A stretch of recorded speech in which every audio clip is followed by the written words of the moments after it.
Okay, we're going to cover another thing that I did to this little car, and that is I had a problem ever since we had it of trying to get things working correctly and tuned and all this stuff. This right here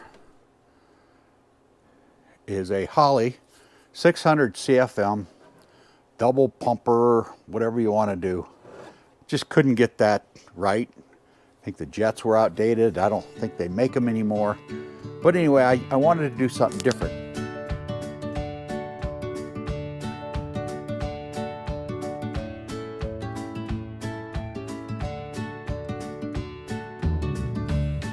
When you're going from this altitude down to Texas, if it ends up there or in Phoenix, there's a big deal.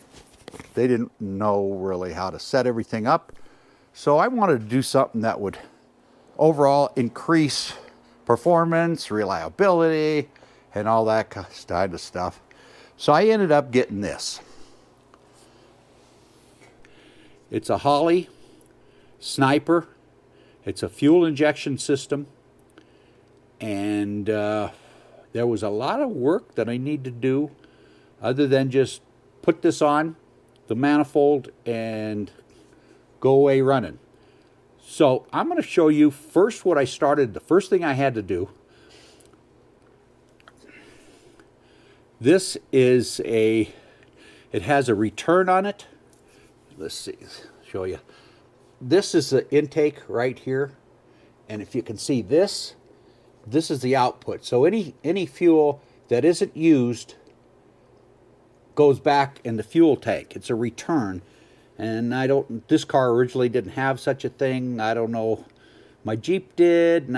So I don't know how long ago they started doing that. But again, this is a fuel injection. It's an aftermarket made by Holley. I did the reviews and everything looked good. So let me start at the first thing I had to do before I even put this thing in.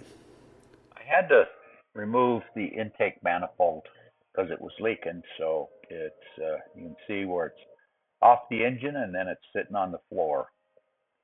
But that went back pretty easy and now it's not leaking. This is obviously the trunk. If I can figure out how to put the key in. Lifts it up. It's got here a nice, pretty cover. But you peel back the cover. There's the speakers that I put in. You pull back the covers. I got a bunch of stuff in here. And you got something down there. Now that happens to be the gas tank. Some wiring for the back. For the backup light. Anyway, this is the gas tank, and it fits in here. And I put all this stuff just to clean it up, but I caulked it and screwed it down. But what I had to do, I had to take this gas tank completely out, which means it was, I don't want to talk the tire out, but it was about the full, from this part to over about here. And that was the tank. Hold on just a sec, I gotta clean some stuff up. This is how you fill it. One of the greatest things that ever had, when you take this cap off, this doesn't fall off. It stays there, but cool. Anyway, that is where the gas tank is. To remove the tank, I had to unloosen it and lift it up through here. It didn't drop down, it lifted up and over.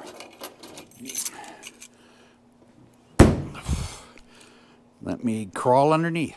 Okay, we got obviously the tank here. Finally got some light so I can see. This right here is a drain plug. Didn't have that, I had to put that in. This right here is, inside there is a pickup tube for the fuel. It also has a fuel level gauge, or it feeds a fuel level gauge. When I took that tank out, that fuel gauge had no float on the bottom of it. So it's never worked. I thought it did. Here's a picture of the fuel gauge and sensor. You can see the little white thing on the top. That's what was missing. The other is just a basket pick up fuel and filtered out. Did. But anyway, I had to put this drain plug in. I didn't have to, but I wanted to. Then over right there, if you could see that other 90-degree fitting, that's the return, and it just dumps in the bottom of the tank. You can see the fuel line going across there. That is, I wrapped it in protective cable because it's close to the exhaust pipe and didn't need that. Any kind of problems. This right here is the fuel pump. I made a bracket for it. That's what this is, because it just came with this. And then this wire, this pipe right here is the supply. You've also got a fuel filter in between the tank and the fuel pump. So I think that pretty well goes with everything. That blue wire over there, that is for the fuel pump. And there's the connection. One's ground and one's a hot wire. These, if you notice, this and the 90-degree fittings are close to this because that's the only way I could get my hand in there and get on the other side of the bulkhead connectors so they fit and didn't leak.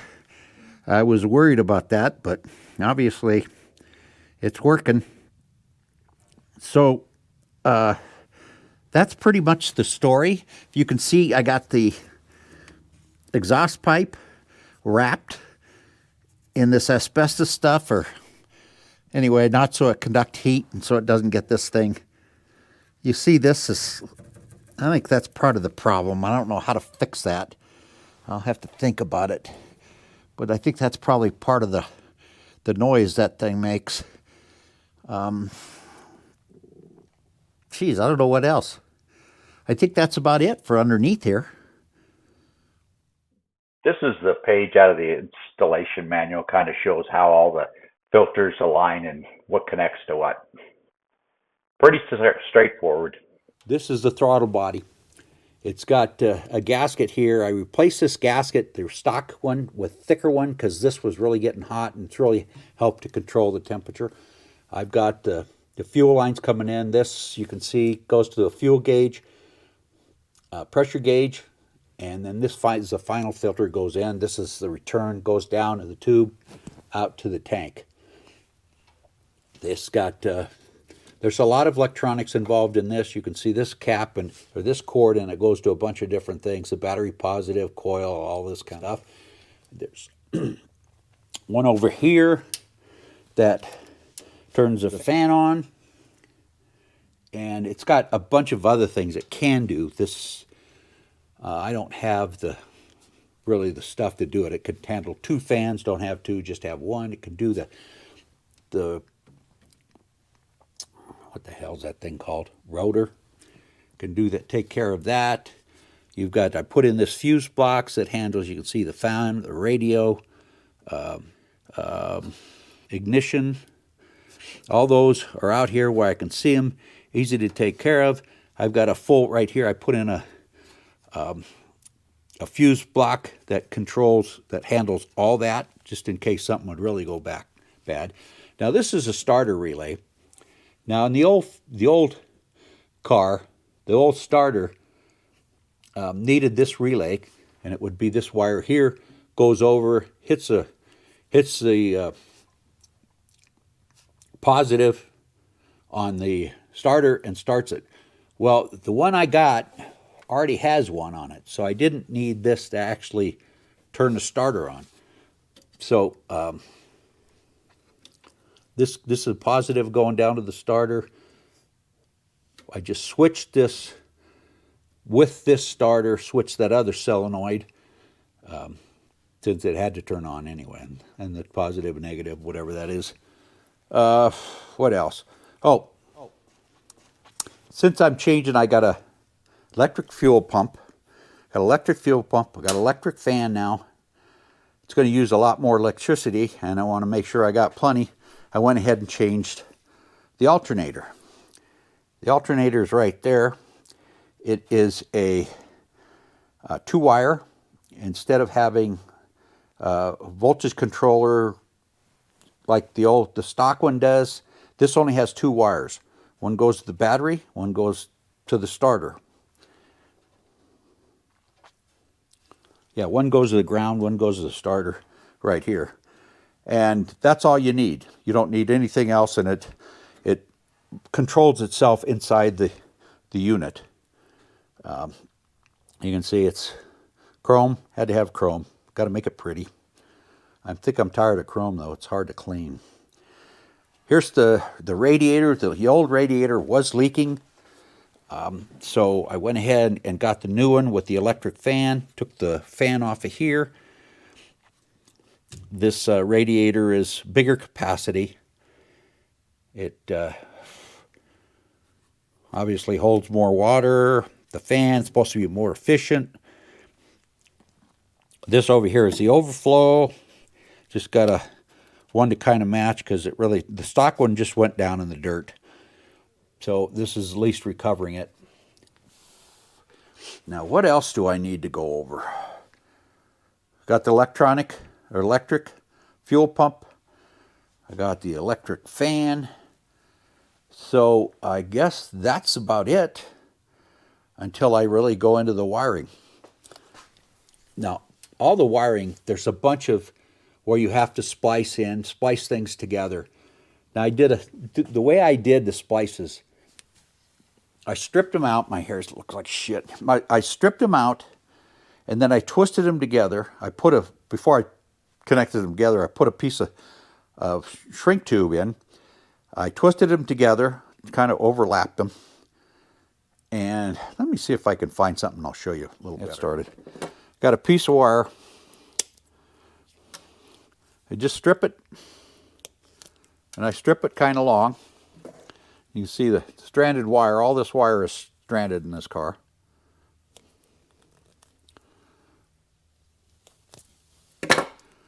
Okay, I have these 2 pieces. Now, before I solder it,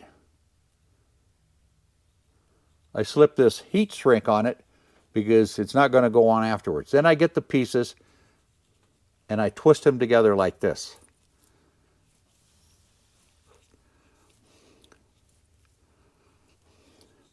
So they're connected pretty good. Then I get a soldering iron and solder those together. Then I put the heat shrink over them, heat shrink it, and this splice is just as good as the wire itself. So that's how I did all my splices, to make sure everything was in good shape and last. And this fan has a weatherproof plug on it. I put that on. Had to buy like 20, but wanted to do it right. The fan came with a fuse block, so it's double fanned or double fused. I did I put extra springs to make the linkage, make sure it comes back, because I actually was playing with it and had a thing go nuts, and I had to pull the disconnect on the battery to get it to shut off, because God knows what happened. But anyway, I got these 2 springs. Makes it harder, but that's it. I also got this right here. You can see the linkage is different than the stock one. This is a progressive linkage, so when you start, if you don't put the throttle to the floorboard, it just runs 2 barrels instead of all 4. And then if you hit it hard, it dumps all 4. But that's about it as far as what we've got, what I had to put into it. See, we got the gas tank I had to rework, had to run new tubing, and the tubing also wasn't big enough. It was a 5/16 or something. They said minimum 3/8, so updated that. Got all that done. I did the fan. I put a new pulley in here, chrome pulley to match everything else. New bracket. I guess that's about it. I have, you can see this, I got some wire, and this is just spare stuff that I ran just in case, since it's so hard. This right here is in case I get a distributor, electronic distributor. This right here is a fuse. This is a relay. I think it's the fuel pump relay, fuel pump fuse. So I got pretty much everything. John got a similar system, only it was a Sniper 2 for the Cobra. This car, especially when it's cold, was so hard to start. It had a manual choke and all this stuff. So anyway, it starts, what's it doing now? It starts really easy now. And I bet I'd even go here, and this hasn't been run in quite a while. And if the battery's up, which it should be, this should start right off. So let's go and see if it does. Proof's in the pudding.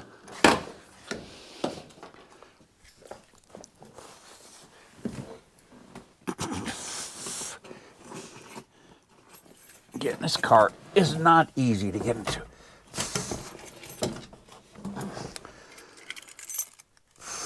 Turn the ignition.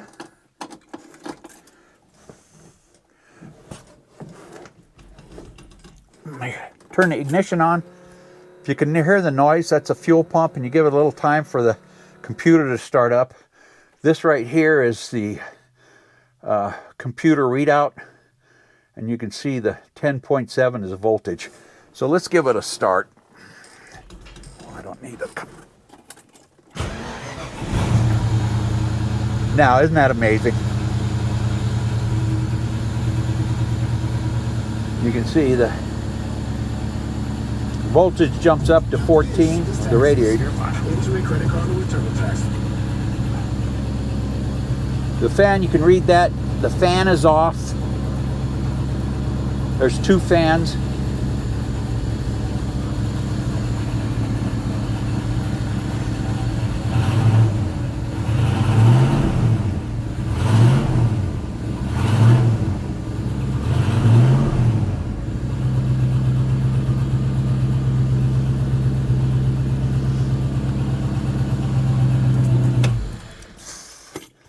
Okay, this, I also put this right here. This is an override to the fan in case I would get a heating, that it was hot, which I'm probably not going to do. But anyway, I just put an override in it.